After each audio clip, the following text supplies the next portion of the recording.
So welcome everyone. I want to do a quick intro and then Scott, I'm going to let you introduce yourself and we'll get going with our recipe. So welcome everybody to another episode of Colavita Cooking Live. It is Thursday, I believe, 3 p.m. You can find us, maybe, you can find us here on Facebook and on Instagram at Colavita USA every Tuesday and Thursday at 3 p.m. So if you don't follow us already, please do. I'm kind of running the ship solo today, so I have my laptop back here to monitor Facebook. And I have my earpods in today. I know this is kind of an unusual situation, but that is because on Instagram we have a special co-host. His name is Scott Morris, and I'm going to tell Facebook a little bit about you, but why don't you go ahead and introduce yourself so everybody on Instagram knows what we're doing.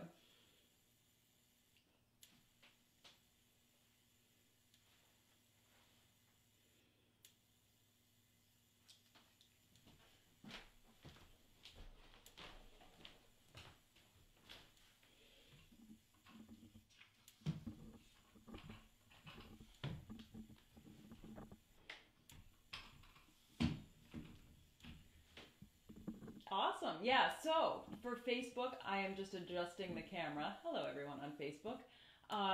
And what we're doing is we have been throughout these live sessions focusing on some, quintessential Italian meals.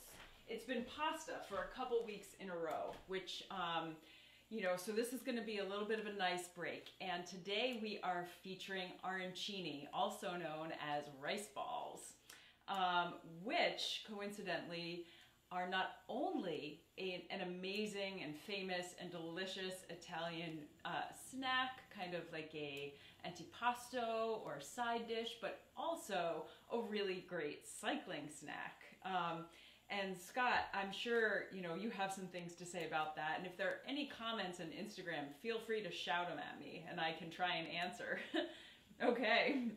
But for our Facebook fans, cycling, Colavita has a long history in cycling, and we actually sponsor a women's pro team along with Cavaliere d'Oro and HelloFresh. And USA Crits puts on a series of criterium style races that our team participates in. Last year we actually won the team title, which was very exciting.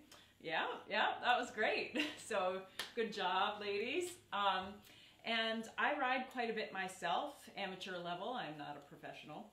And often you need to take some snacks with you because you get really hungry. You're burning up a lot of calories. And rice balls are a great thing to have with you because the rice is a great accessible carbohydrate. They're small, so you can put them in your back pocket while you're riding and take them out, and you can stuff them with different things that you might like. They're very adaptable, which whether you're using them for cycling or not, or just eating, that's a great thing to have in a food, adaptability. So, I don't know if you would agree, Scott. Feel free to add. Yes. Exactly. We're going to talk about a little bit about that today. So just so you guys know, oh, my mom likes my new earrings. They're my AirPods. we are going to, I know, I am going to try to field comments on Facebook, but if I don't get to them because I'm, talking too much and making too many rice balls, then I will get back to your comments, I promise, and answer them later. So I'm going to start. The whole process begins by making risotto. And so that's what we're going to start with. So you guys are in it for the long haul today. It's going to be a longer episode, so we're going to really have some time to get to know each other. So I've got my big skillet here. I love this skillet. And I'm going to add about 3 to 4 tablespoons of Colavita extra virgin olive oil to my pan. Now, for a risotto, you need a couple of things. Not too many, actually, but you do need either warm to hot water or chicken stock. I have that here that I've already heated up. And you need arborio rice, which is what I have here. This is Colavita's version of that. You need some olive oil And you need, I have here, a shallot, which I'm going to start to saute. You could also use an onion. Now, if you're cycling, you might want to leave out the onion. This is up to you. You know, I probably would if I were using this as a cycling snack. But as a snack, regular snack, I want that in there, and I'm going to saute it. So that's what we're going to start with. I'm going to get that in there. All right. Okay. So I'm going to get that nice and softened. I want to give this about 3 to 5 minutes to really soften up and release the flavor. And that is going to be the base of flavor, the olive oil, the shallot or onion to get our risotto started. Now, risotto, if you've ever made it before, some people find it a little tricky. But it is actually pretty easy. However, it's a labor of love. It's going to take us about 20 minutes of gradual cooking. So if your patience is thin, this might not be the dish for you. However, it's really well worth the process. The flavor, the creaminess of risotto without actually any cream is really something that's special. Scott, do you have any? Yeah, go ahead. Yes. So for the rice balls specifically, I actually made the risotto yesterday. And I'm going to be swapping out, I call it the magic kitchen, you know, swapping out the cooked stuff for the, for the not yet ready stuff, because you actually want it to harden up in the fridge because it's easier to form into the rice balls and then fry up. So you can make that a day or two in advance, or you could probably make it 3 days in advance, honestly, and then you'll have snacks all weekend, you know? So that's, that is definitely, and then for the mix-ins, we're going to talk about how we can make substitutes. I add my mix-ins right into the cooked risotto so they can kind of blend in there and stick it in the fridge so they'll have time to all kind of forms up a little bit. It's like a little brick, a little rice brick. It's good, I promise. I know it doesn't, I didn't make it sound good, but it is. It's a little rice brick. Now keep in mind, at any point, after we make the risotto, you could just eat this as is. So you're getting 2 lessons in one. We're gonna do a risotto and we're gonna do rice balls. All right. Scott, do you have any favorite cycling snacks?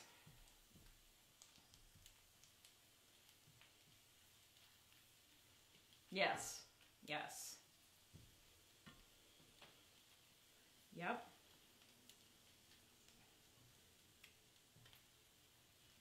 Yep.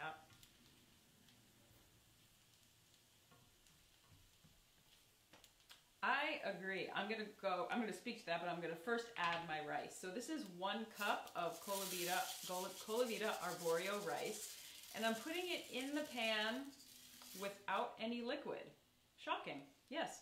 But what you want to do is you want to toast all of these little pieces of rice. And what you can see is happening as I'm doing this, as the rice starts to get transparent along the edge. And so continue to stir it and toast it for a couple of minutes so it'll mix with the flavors of the olive oil. The toasting gives it a nuttier flavor. It's really worth the few extra minutes to do that. So Scott was saying, for our Facebook fans that didn't hear him, that he prefers to take real food on rides. And I happen to agree with him. I think it's great. You can control the ingredients. You know what's going in there is good. And a lot of times you just get sick of the same old stuff, sugary stuff especially, which is great. This is a salty option for you, and salt is really good on bike rides, especially when it's hot outside, helps you keep that water in. Yes, water retention is actually a good thing when you're cycling. So you don't get dehydrated, so that's another option to this. Okay, so our rice is properly toasted, and what I'm going to do is I have my stock here. So I have 1 cup of rice, and for every 1 cup of rice, I'm allowing for about 4 cups of stock or water. If you don't have any stock, putting that lid in my fake sink. This is a fake kitchen, by the way. Scott, don't know if you knew that or not. Yeah, yeah. So for every 1 cup of rice, you want about 4 cups of stock, which we're gonna add gradually. Now, another option before I add the stock, you could actually deglaze this with about 1/2 cup of white wine. And the alcohol in that's gonna burn off, so if you're riding your bike, don't worry. But it does add some flavor. I did not have a bottle of white wine today, so I'm not gonna do it. And our rice balls will not suffer, I promise. So what I'm gonna do here is I'm gonna add enough stock to the pan that I just start to cover the risotto. And after I do that, I'm gonna check the comments to see what's up. Oh, I made a mess. Shocker. Happens all the time. Oh, that's a great question. So I have to be honest, I would probably freeze them before I fried them. I mean, I think it would be fine to freeze them after you fried them, but I think, oops, hang on, we're having a little oven issue because I spilled everywhere. But I think I might freeze them before I fried them, and then they'd be fresh. You guys hear that beeping? That's what you call not good. This is a real stove, yes. Okay, we're back in business. So, like I was saying before, yes, this is a fake kitchen for everybody, but this stovetop is the only thing that works. Everything else is kind of for looks. So there you go. So the sink does not work. All right, so I've added just enough liquid to cover the top. Okay, I had a moment there when my stovetop started to malfunction, but I'm good. And what I'm gonna do is continually stir this. You want it to be simmering and you wanna move stuff around. And that stock is gonna gradually absorb into the rice. So you're gonna watch it. And when the levels get low, when it starts to look like low tide, we're gonna add some more in. And that's kind of our process until we're gonna taste a little bit to see if it's al dente. Yes, even rice can be al dente. And you know, how we're going. So I added probably about 1 cup there. And I'm gonna continue to swirl. Okay, let's give our little comments. Oh, Arlene buys them frozen and reheats. And she's from Ontario, welcome. Where are my gloves? Don't worry, Janet, there's nobody here but me. Well, probably my husband will eat these later, but he's not here right now, so it's okay. I do wear them when I go out, though, I promise. All right, so we are doing real great here. So maybe I should talk about some mix-ins and what I have to mix into these guys today for you. I have, very important, I have some Parmesan cheese, Parmigiano Reggiano, that I grated. This is about 3/4 of a cup. I also have some lemon zest. So I gotta tell you, this was, I mean, I made this yesterday to pre-make it for all of you, and it's delicious to smell that lemony smell in all of this. So I highly recommend doing that. It's about 1/2 of a lemon zested. And we're gonna mix that right in. I also have some pre-cooked tiny pieces of bacon. I would also recommend pancetta for this, but I had the bacon. I'm gonna mix that in, and I have peas, frozen peas. So those are the things I'm gonna mix in. Now, let's talk a little bit, Scott, about what you might want on a bike ride if you didn't want, you know, for example, peas. I could give them or take them if I'm on a bike ride, but for an arancini, I might like them, right? So I would leave those out, probably. But the bacon, if you're okay with, you know, pork products, I would leave that in, to be honest, because it's just tiny little pieces, and again, that extra little salt could really help you out. All right, we're gonna try to not spill this time. I'm gonna add a little bit more. Go ahead, Scott.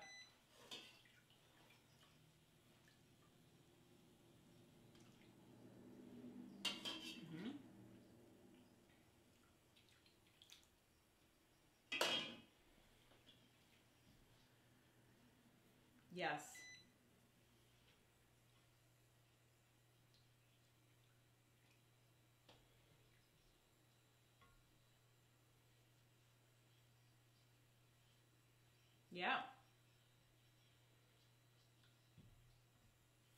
so Scott just asked for our Facebook fans if you could ever make these as a sweet option. And what you could absolutely do that. So chopped dates would be great. Get some dates and chop them up. This is a great natural sugar that really helps. Or chopped figs also, dried figs would be great. I would even use a little bit of a cream cheese as a mix-in if you're okay with dairy, because it's going to help stick things together and it won't be salty. So I would mix in something like that too. But dates and even like,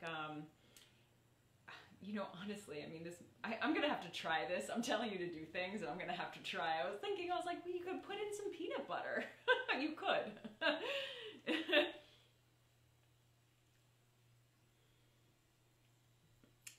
Ah, interesting. Very cool. Huh, very cool. Well, we are going to make these traditional style, which you could still take on a bike, and I probably will this weekend. Saturday actually looks like it's going to be decent weather around here in New Jersey, so very excited about that, because the past couple days has been a challenge to stay on the bike with the wind blowing the way it has. So I will be testing these out this weekend. And, you know, to the commenter's point, yes, I think freezing them would be totally okay.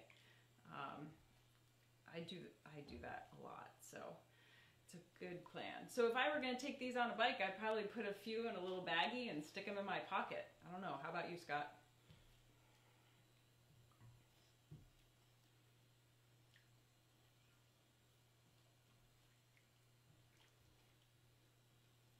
Yes.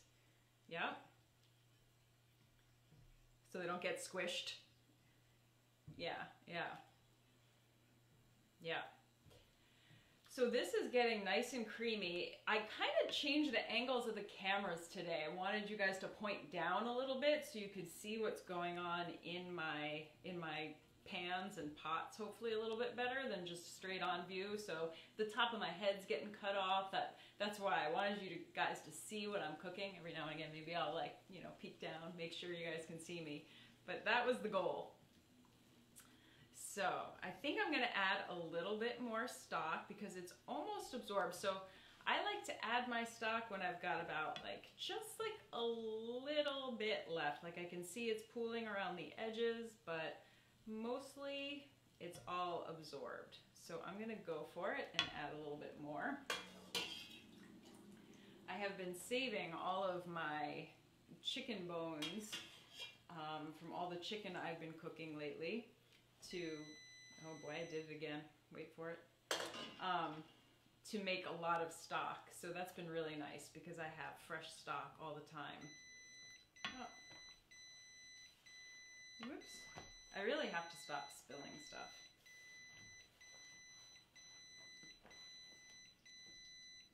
All right, so let's see, as I stir this, they would be great for a hike, says Marissa on Facebook. Yes, I'd put some cheese in those too. Yeah, so the Parmesan cheese is actually really great as a protein for these, and I am going to stuff them with some mozzarella cheese. I'm going to show you guys how I do that. Okay. Please ignore the beeping.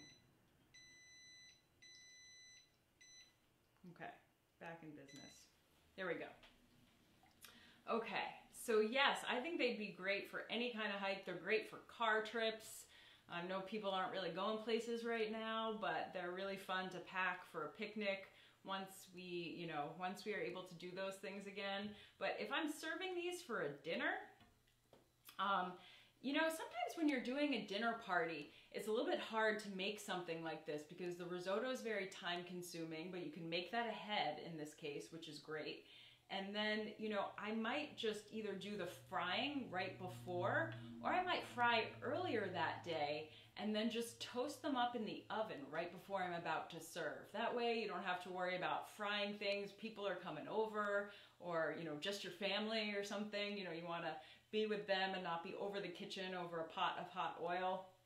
So I would actually do that. I would, get them all ready and then toast them up in the oven right before. So that's a really nice way to do this.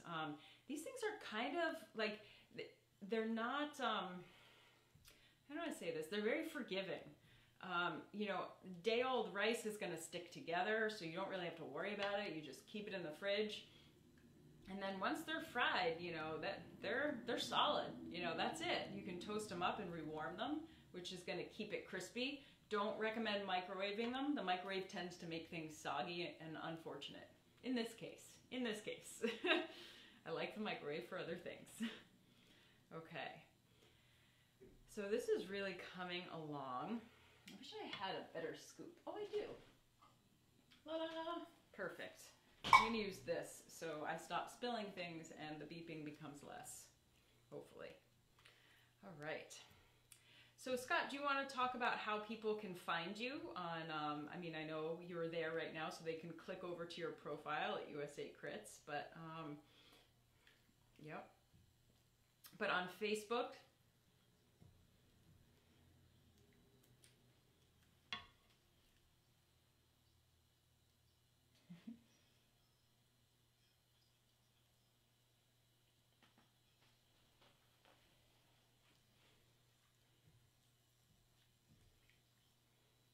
yep.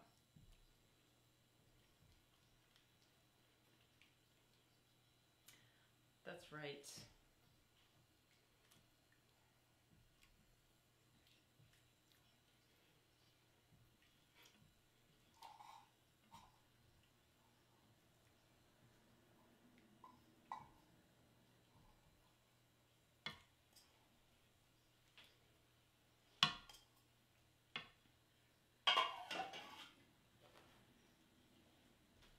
You do, that's right.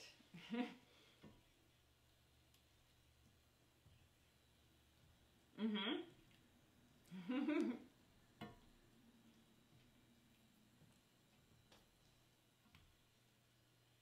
That's great.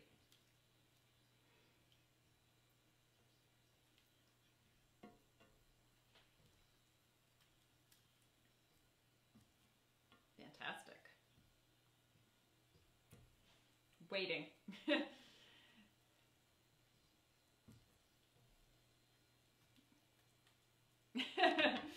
Awesome. So let me just interrupt you for a second. I had a question on Facebook. Thank you. You love the apron.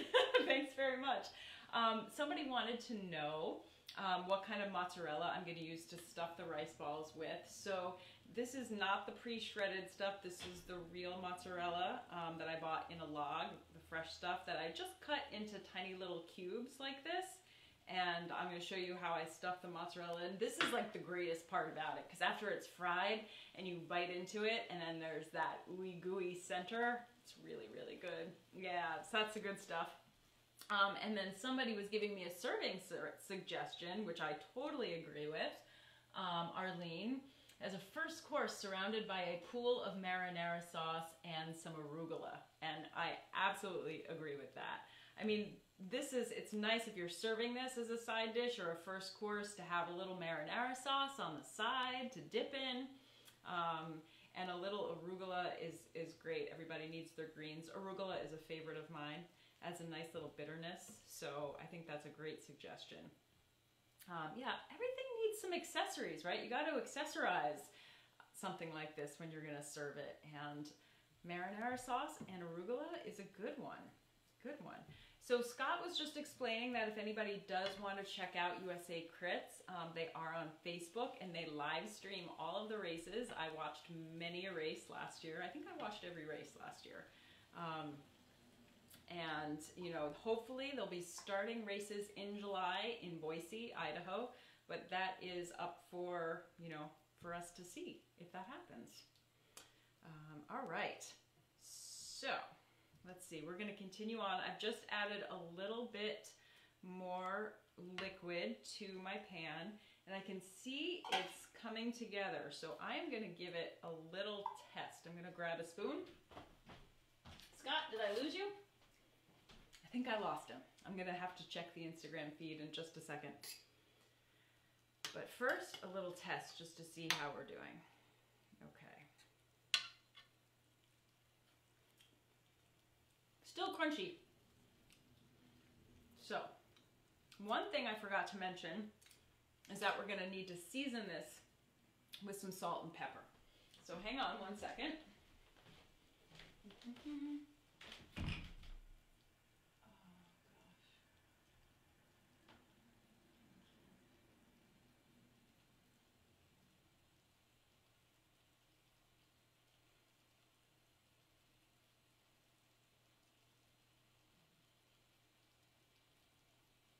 Okay, so what happened is that, here we go, we're back. My phone was overheating. Okay, I hope you're back now. All right, that's good. Apparently my phone was overheating, which has never actually happened before during this, so yeah, that's fun. Okay. So here we go. We are still a little crunchy on the rice, and we're gonna be adding some salt and pepper at this stage to get everything properly seasoned. So another reason why tasting is important is that, you know, you gotta see how everything is coming along seasoning wise. If you don't taste it, you're not gonna know. So very important to taste as you go. So that's a little salt and pepper. Ooh, I love that freshly ground black pepper. That is good. And we've got this coming along. Now, let's talk through a little process of what I've got coming along for you. So, once we get our risotto, what I'm going to do is have this pan here that I've lined with some parchment paper. And I'm gonna put all my mix-ins in there, and then I'm gonna put it on this pan and kind of pat it down, make it nice and even. And then this goes in the fridge for up to 3 days, I'm gonna say. Mine was in there for just a day. Okay, and then I'm gonna take it out, and I'm gonna form it into little balls. And this is when the magic kitchen comes in, which is really fun, you know. I have shelves under here, so often I pretend I have an oven, but I don't really. So I have, this is the Magic Kitchen. This is what I'm going to show you like half. This is what I had patted down in the pan here. And then I took the liberty of already forming some of them, although I'll show you how I do it because I felt like it would be wildly boring to watch me form all of these rice balls. Although, you know, if you want to watch me do that, we can hang out sometime after quarantine. Okay, so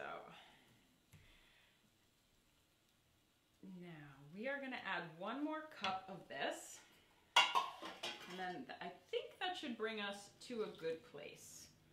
So let's see how that goes a little bit more. So frying. Okay. So when you have something to fry, like a rice ball, or perhaps a chicken cutlet, like chicken parmesan, eggplant is different, and we're going to talk about that on Tuesday. But for this, I have 3 different bowls here, shallow pasta bowls. I've got regular all-purpose flour. I have egg, 2, that I just mixed together really, really well. And then I have Italian seasoned breadcrumbs. If you wanted to keep this completely gluten-free, which you could do, well, you couldn't use flour, but you could use a substitute. You could use a 1-for-1 gluten-free baking mix, that would work, or rice flour. And you could buy gluten-free breadcrumbs, panko or otherwise, something like that. So you could actually do this completely gluten-free if you wanted to. This version, however, is not. Yes.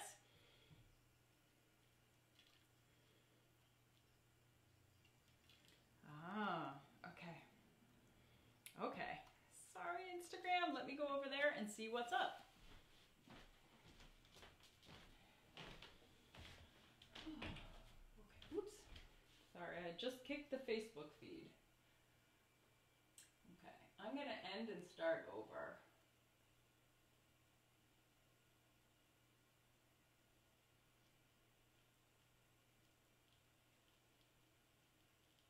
Sorry, Facebook, just trying to reconnect Instagram. This is what happens when you're running a one-man show or one-woman show, and sometimes you have to run around to the camera and see what's up. This is just keeping it real. So hopefully we can get Scott back. There they are. Some people are coming back.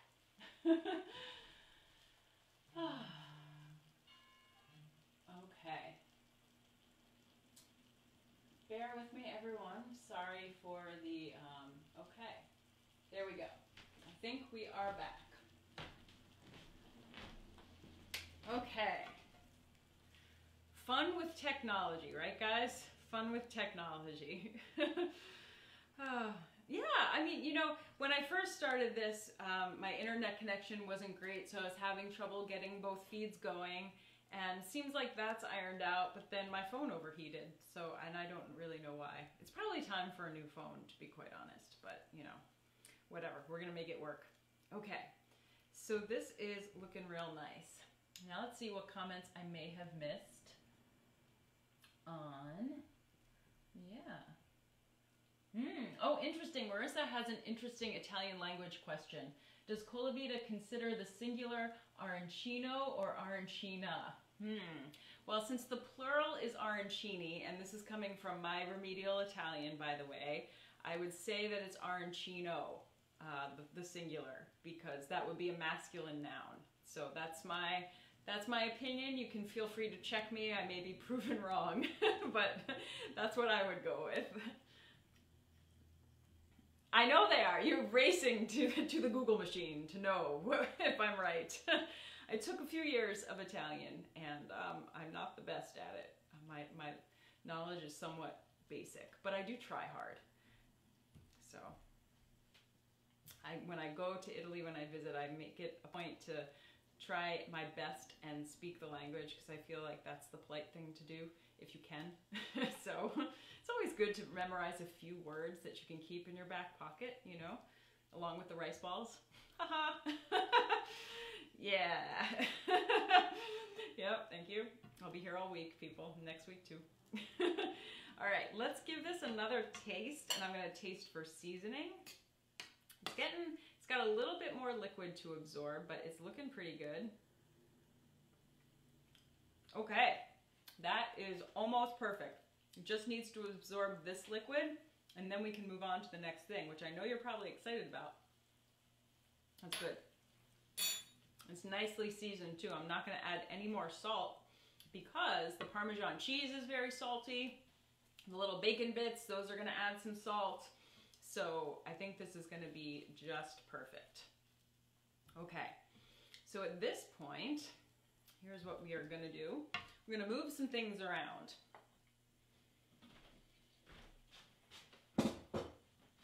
Okay, I'm gonna bring over my pan. Okay, and then I am going to turn this off for a second. And I'm gonna add in my cheese. Oh, have to hit play again here. There we go. I have a camera overhead. Not if two cameras weren't enough, I have a third that records the overhead. So, you know, gotta make sure they're running. Our lemon zest, our bacon, and our peas. Ta-da! Okay, now I'm gonna give this a healthy mix. I wanna make sure that everything is worked together before I pour it into my sheet pan, which will be my next step. And then I would wrap this up and stick it right in the fridge. Okay, that looks beautiful. I don't know if you guys are able to see it with my tilted cameras that are cutting off my head, but there you go. So really, it smells delicious. So I'm gonna put this right in here.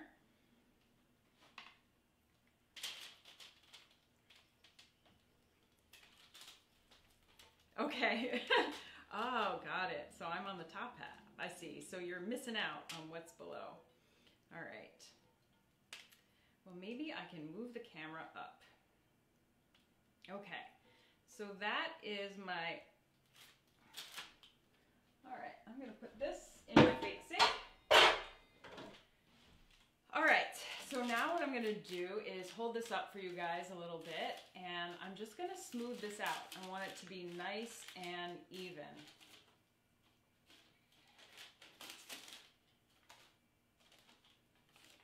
Okay, that is perfect. That's exactly what I wanted. This is like a 9 by 13 pan here.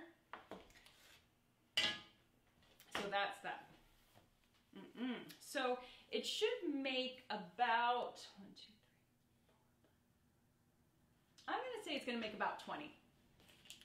You can certainly double this. The recipe on our website has 2 cups of rice, and everything is doubled for more rice balls because everyone wants more rice balls. But since there are only 2 of us in the house, I figured, you know, I don't want to drown in rice balls. It'd be like a rice ball bouncy house in here. So let me check our Instagram camera. All right, Arancini. Well, we could debate about this for a long time. Whoever eats one, that is correct. I don't know. You can't just eat one. It's like a potato chip, only way better. Oops. Exactly. Okay, I'm gonna try to go higher with this Instagram camera and see.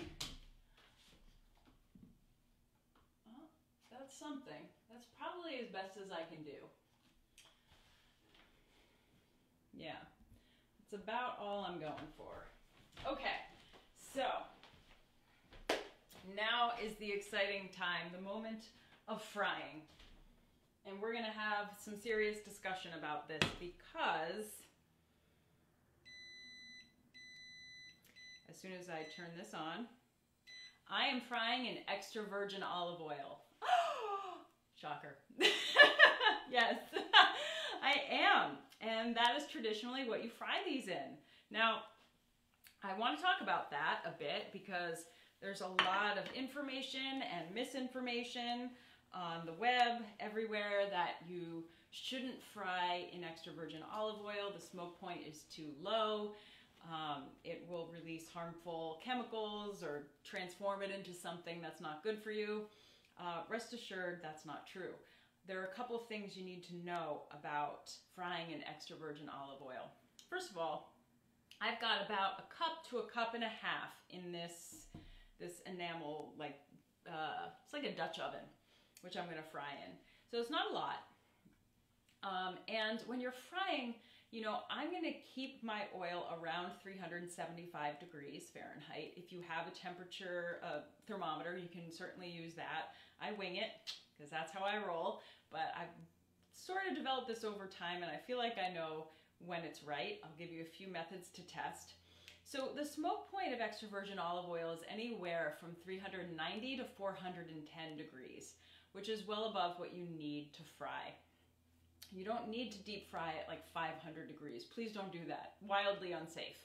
So it's actually very manageable for extra virgin olive oil, and because extra virgin olive oil is not refined, it's actually more stable. So it's not going to break down like some other oils that are more refined. So that is a bonus. Plus, you get the wonderful flavor of extra virgin olive oil. Bonus! Now, one thing I could say that would be negative, I'm trying to be objective here, is extra virgin olive oil is pricey. You don't want to fill a giant vat of it just to fry things in. I understand, I hear ya. But because I was just using a cup and I am representing Colavita, I want to show you that you can do this. Pan frying is a great option. You know, if you're frying your arancini like this in just a cup, you know, I feel like it's the way to go. So, however, you know, I'm not going to be frying donuts in extra virgin olive oil. Well, I mean, maybe I would. Actually, I've done it. I'm just not going to say I won't do it. But, you know, cost prohibitions aside, I would always fry in extra virgin olive oil. I feel like it's healthier. You don't have the trans fats. For some reason, my alarm is going off on my phone. I feel like anything that can go wrong right now is. Wow, timer. I don't know what I was timing. I have to be honest with you. Okay, so we're gonna let that heat up. I'm gonna turn up our heat a little bit, and I'm gonna pull out these guys. Actually, I'm gonna need to make some more room here. So, this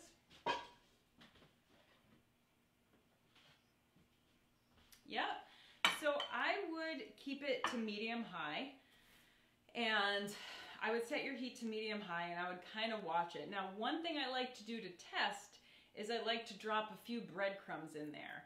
And if I see some sizzling happen, that's how I know I'm ready to go. And if I see some incinerating happen, that's when I know I need to back off. If I don't see anything happen, like what happened right now is the breadcrumbs fell to the bottom of the pot, I know we are not there yet. We have some time to go. So these are little things, cooking by sight. You know, I feel like it teaches you to learn how to see when things are right and when they're not right. And that's really important because you might not have a working thermometer or whatever the reasons may be. It's important to know what you're looking for. So that's what I think. Okay, let's see. The only olive oil I buy. Thank you, Deborah. That's so sweet. We are happy to hear that. All right, so I'm going to show you, bring out my other arancini here, and I'm going to put them right here. So, and I've got my mozzarella. So what I'm going to do is I'm going to grab like a healthy tablespoon amount and put it in my hand. And then I'm going to take some mozzarella like so, and I'm just going to put it in the middle there and then wrap the rice around it and form a ball. And these guys, you know, so there's some discussion on this. Arancini come in all different sizes. One of my coworkers, Ben, who is so generous to buy us lunch many times at the office, gets these delicious rice balls from somewhere, and they're huge. They're like grapefruits, not like grapefruits, but like a small orange. And so, you know, things are popping.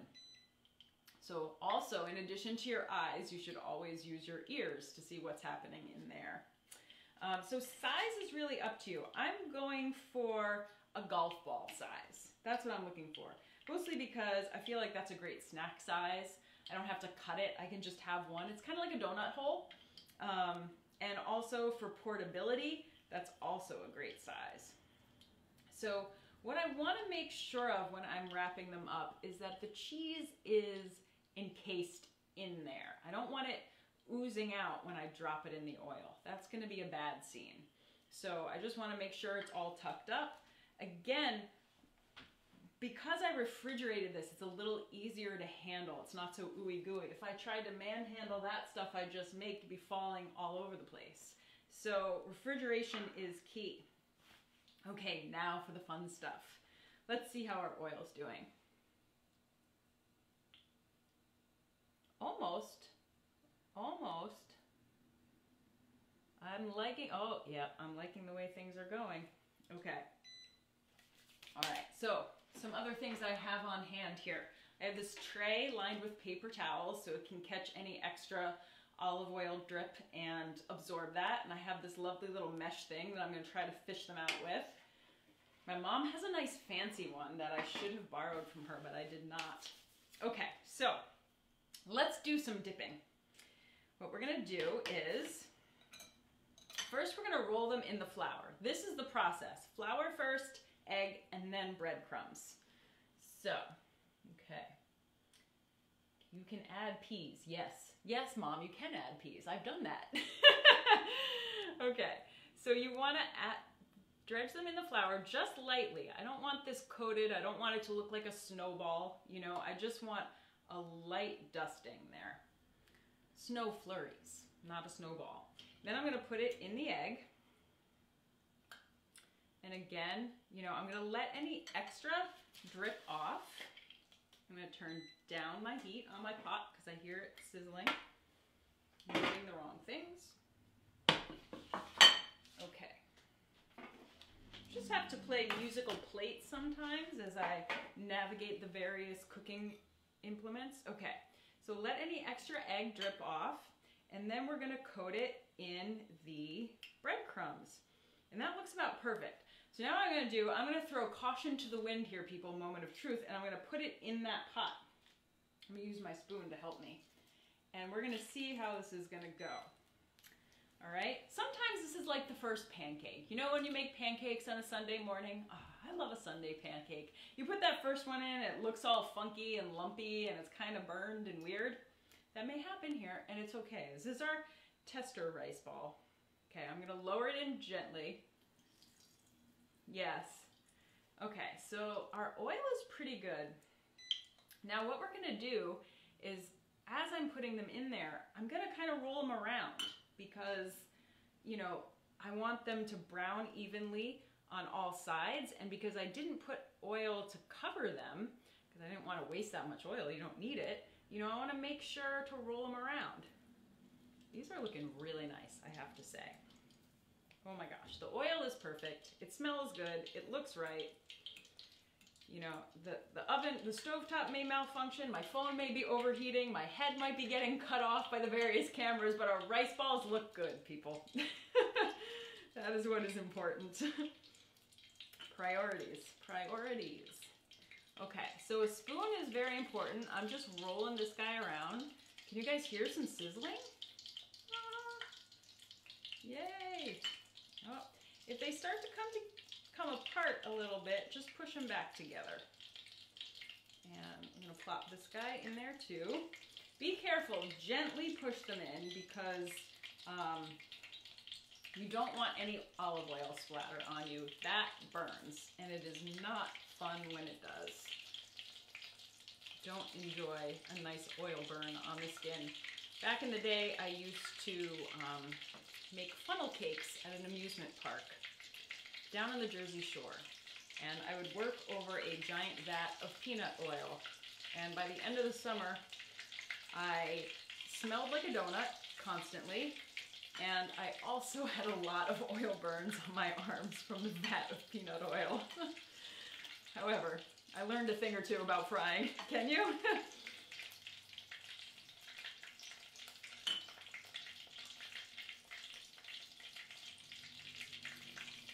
Oh, the bloomin' onion. Yeah, that's a liability.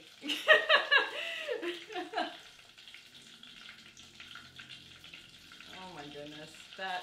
So Scott, for the Facebook fans, Scott is telling us that he used to make bloomin' onions, which is a frying masterpiece, I must say.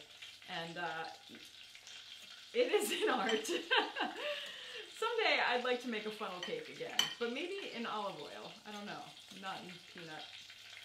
I have nothing against peanut oil though. Okay, so guys, this is kind of amazing because it's working. I swear, I do know what I'm doing. Not always with technology, but at least in the kitchen I do. And I'm gonna lift one. We can only do so much, you know? Can't do everything. All right, I'm gonna lift one out for you shortly because I want you to see these. And one other thing you should do when you're frying, tips when you're frying, don't overcrowd your pot. Because if you do that, the temperature of the oil is going to come down and you're not going to get as crispy an arancino or arancina. Your arancini will be less crispy because the temperature will decrease. So here we have number one. Look at this guy. I hope you can see him because he's so cute. Oh my gosh. Instagram, Facebook, and my timer's going off again. Wow. All right. I'm going to go over there in just a second. I'm really going to have a talk with my cell phone. Seriously, after this. All right. I'm sure that'll go off in another 5 minutes. But you know what? What are you going to do? Okay. So these... Good thing to check. I will check on that after.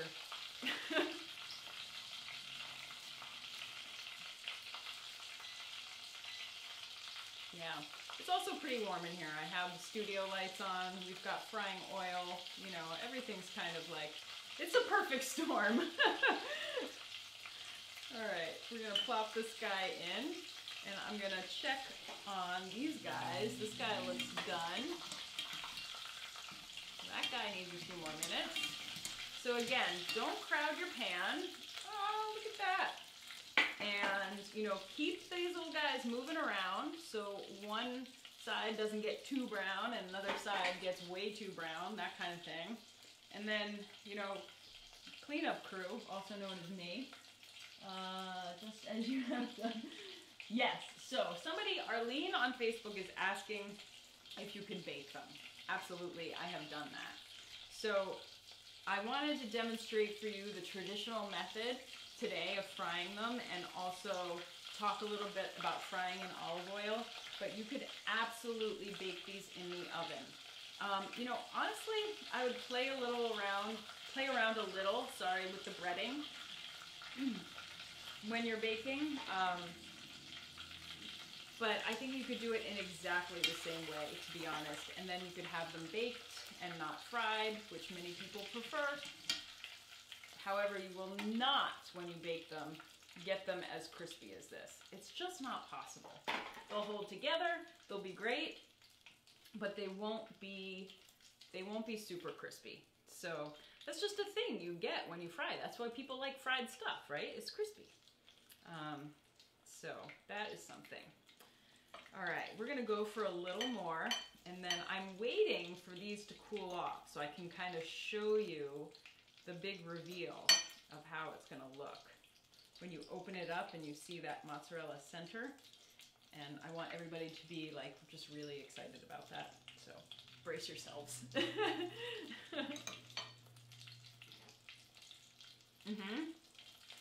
Yeah.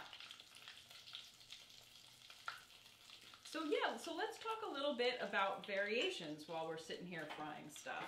So I think if you wanted to make a sweet version, I mean, rice is great. You know, you make rice pudding with it, right? I mean, rice can be sweet easily. And you can easily make a sweet risotto too, which maybe we should do a little lesson on that at some point, making a sweet risotto. You can make it with milk or almond milk, something like that. I've done it. So you could do something like that. Make it sweet, add a little bit of maple syrup, or actually for cycling, molasses would be nice because it has some protein in it. Not protein, it has potassium. I'm getting my vitamins wrong. So you could do something like that and add some dates or figs, dried obviously, and chopped up, you know. That would be great, yeah. That would be an easy cheat too. Fill the middle with fig jam, nice. I like that. Okay, let's see. Man, it is warm in here, guys, I gotta tell you. Woo!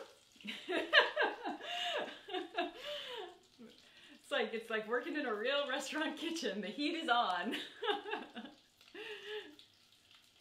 I know, I'm getting a little shiny.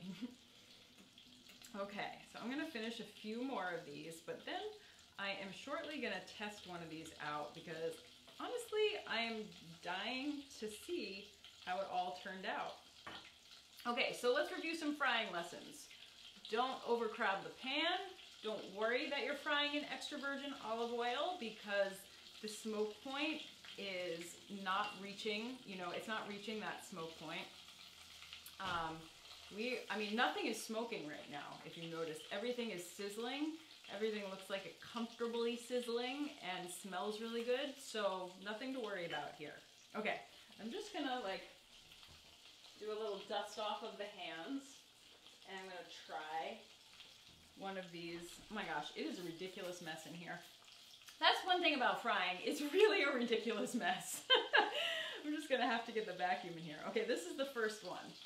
So this guy, I'm gonna bring it up to the screen so you guys can see it, I think. This is what I'm gonna do here. Ta-da!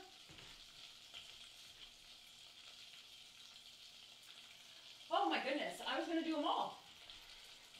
So I guess I'm gonna go through all 20. Okay, Facebook, yeah. Ooh. Sure. I mean, I'm not going to use it past the point of, you know, I could use it for another batch of these. I would use it twice, for sure. But probably not beyond that. Just because it's, at that point, it's collected a lot of stuff, like, you know, breadcrumbs that are probably burned, that have fallen off the rice balls, and, you know, better. But I would go through this another time, you know, so you could get 2 out of it. You could, once it cools, once it cools, you can strain it, so all that other stuff that's collected, maybe random bits of rice or peas, you know, you can get that out of there, so you can kind of clean it up a little bit. But don't touch it while it's hot. Other words to live by.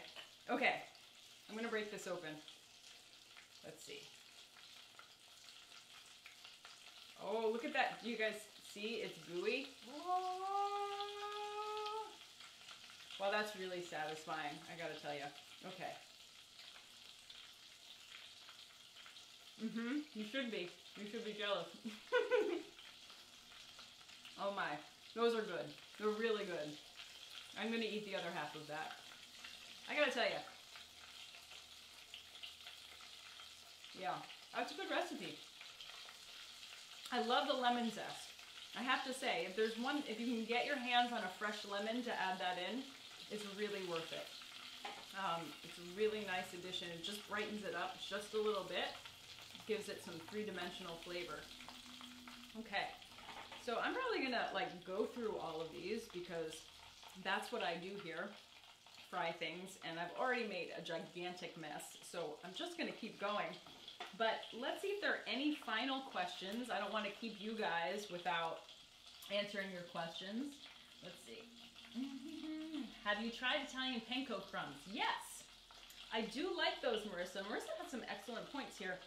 I've used them in my chicken parm, and I like them a lot because they really give you a little extra crunch. The panko breadcrumbs are a little bigger, so these breadcrumbs are pretty fine, like sand.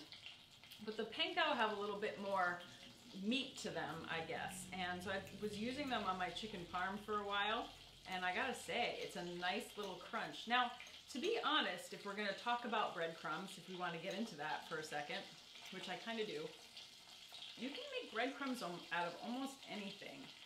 Like, for example, let's say you have an extra bag of pretzels on hand that maybe nobody's eaten anymore.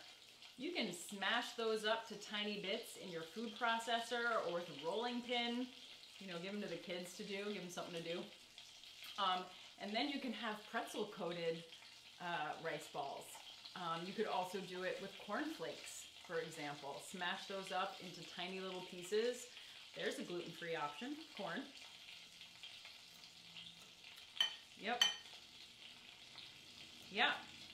Yeah, and don't forget, if you like the regular breadcrumbs, you know, they do make gluten-free varieties of those these days. So, yeah, but, you know, you have other options like pretzels. That's really fun. I did do that on chicken parm once. I make a lot of chicken parm these days. I don't know why, but it's really easy and fun to make, and it's delicious.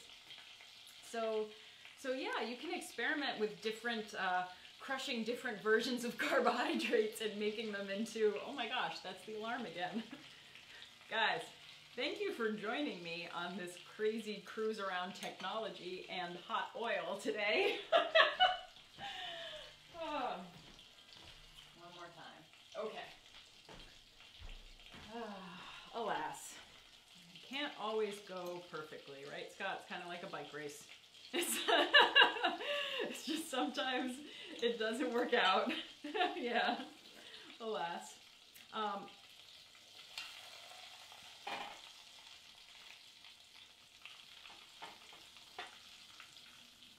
Yep. Exactly. So that's a great point that Scott just mentioned. I want to call that out to the Facebook people. If you're, you know, I pre-made my rice. And so you could take that rice base, separate it out into bowls, and then make different versions. Add your mix-ins that are different to each of the different bowls. And then you could have a bunch of different ones, you know, all in the same batch. So, you know, if you want to make some sweet ones, some salty ones, or somebody doesn't like peas in your family, you know, that's a really great way to do it. So excellent point, Scott. Do we have any other questions on Instagram, perhaps, that I should pay attention to?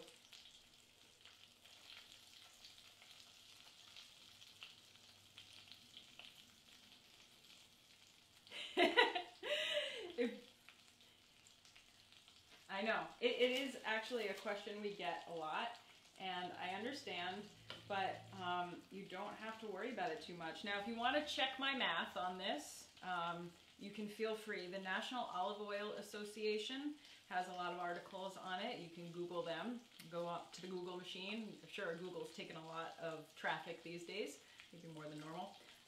And Google them. Bon Appetit magazine has also written some articles on frying with olive oil. And I know a lot of people trust them. So, you know, there's information out there other than me. So you can check my work if you'd like, and we can also have a discussion about it. But honestly, this looks great from my view. It doesn't smell smoky or weird. My hair doesn't smell bad. You know, sometimes you like fry things in your clothes and hair. Like, you just need to dry clean your person after you do something like this. I don't feel like that right now, which is nice, because I'm not going to the dry cleaner. All right.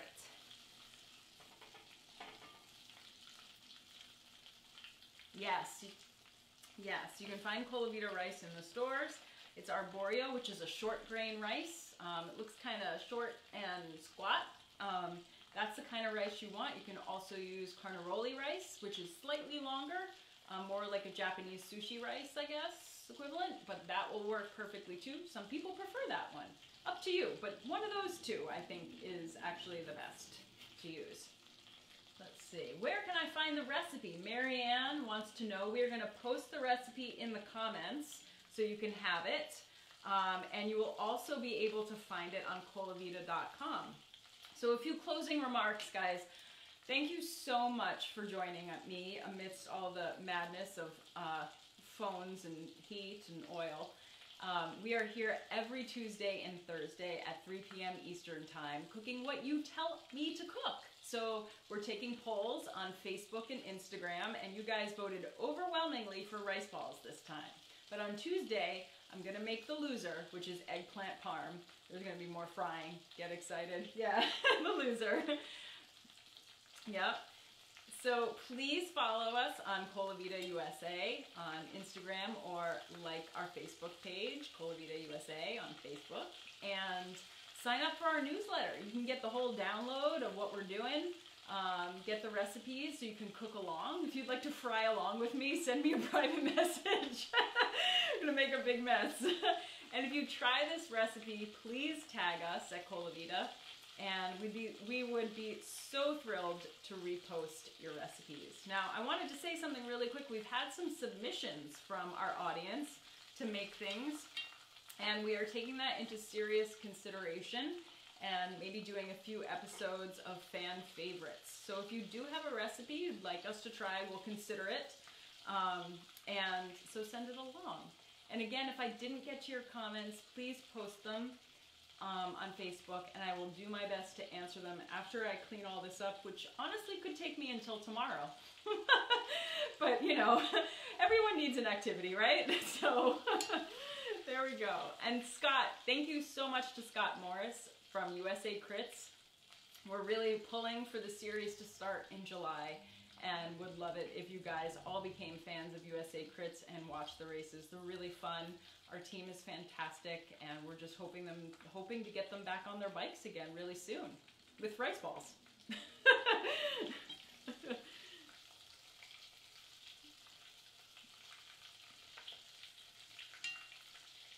Well, if you do, please send me the recipe, and I will try to make it. All right. Well, thank you guys.